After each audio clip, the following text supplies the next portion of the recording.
Free Leonard Peltier. Learn more about the fight to free him after 49 years of unjust imprisonment today. From the Party for Socialism and Liberation. Today, 49 years ago, Leonard Peltier, a young 31-year-old native man, was arrested in Canada and extradited to the United States. He has been in the U.S. federal prison ever since. Now 79 years old, he is still held in an 8x10 cell at a maximum security penitentiary at Coleman, Florida. He is one of the longest held prisoners in the United States despite worldwide calls for his freedom.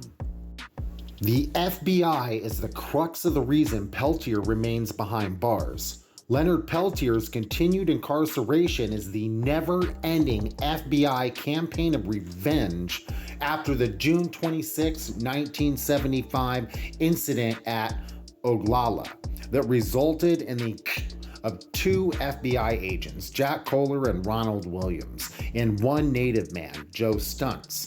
Authorities never cared to investigate Stunts. Instead, they zeroed in exclusively on the FBI. There is extensive background history in the lead up to the incident.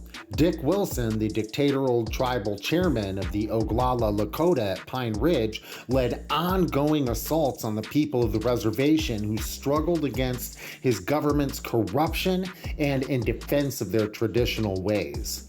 He had marshaled a group of thugs, guardians of the Oglala Nation, or Goon Squad, on behalf of Wilson.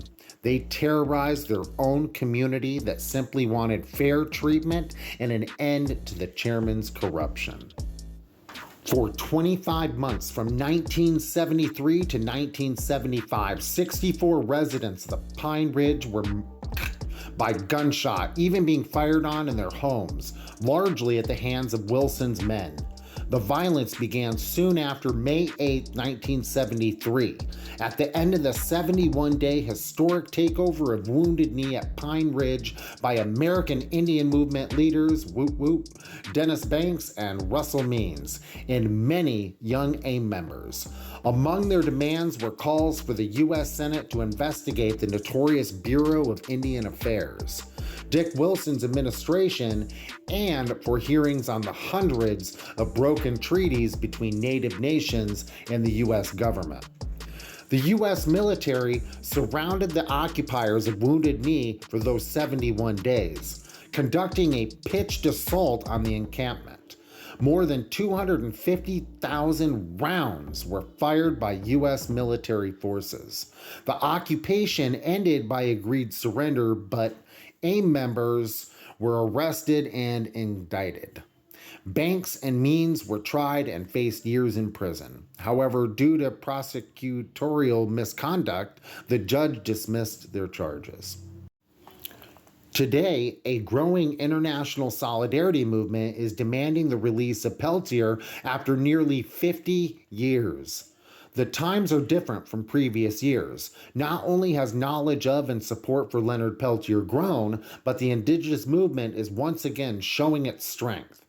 Recent years have seen the great struggle to protect water and land against the DAPL oil pipeline at Standing Rock and the movement of #MMIW, seeking justice for missing and indigenous women.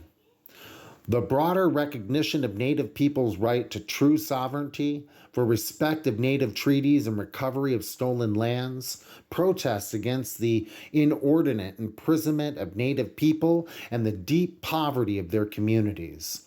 All of this is at the root of Leonard Peltier's freedom struggle. Free Leonard Peltier. Those slides were created by the Party for Socialism and Liberation. You can follow them on Twitter at PSL National, building the fight for a socialist future in the United States. Get involved. There's their link tree.